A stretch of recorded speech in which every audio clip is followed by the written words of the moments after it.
Pronti? 1, 2, 3. È subito buono il segnale con Corto Maltese che cerca di assumere l'iniziativa. All'esterno Crystal Dancer, lungo la corda c'è Numero 1, Carastella, intanto ha rotto conflitto conflitto P mentre si squalificato. avvantaggia Crystal Dancer su Corto Maltese, terza posizione in corda per Carastella, poi Carisma di No, via via gli altri con King Nash veloce dal secondo nastro, il più veloce dei tre al secondo nastro, precede Capitan De Gleris e quindi Camilla Bass. Se ne vanno i primi 400 metri in 39 da parte di Crystal Dancer, Corto Maltese in scia, poi Carastella, Carisma di No, via via tutti gli altri. Ora muove al largo Capitan De Gleris che progredisce seguito da Camilla Bass, se ne vanno i 600 in rallentamento ulteriore, 17 addirittura la frazione.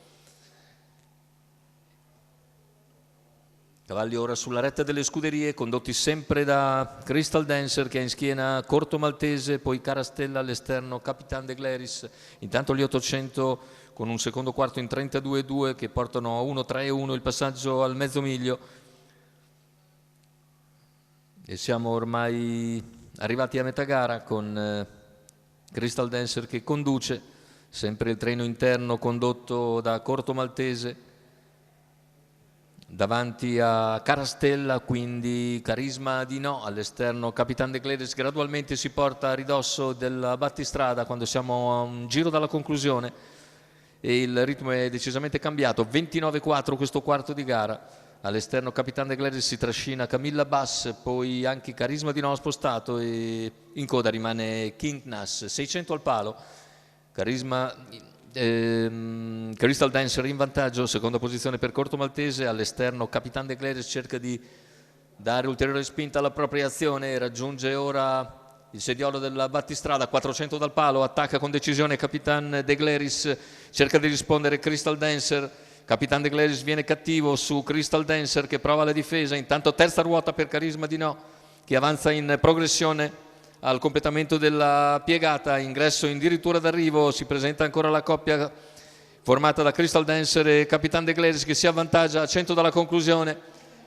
Finale con Capitan De Gleris che controlla e vince nei confronti di Carisma di No, mentre per il terzo sono molto vicine all'interno Crystal Dancer e all'esterno Corto Maltese.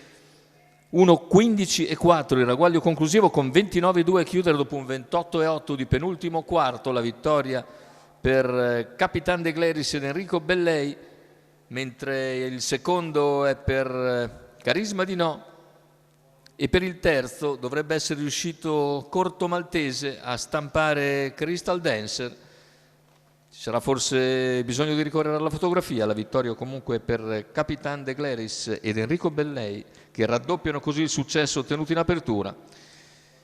Questa volta training dello stesso Enrico Bellei per conto del signor Giuseppe Lorè.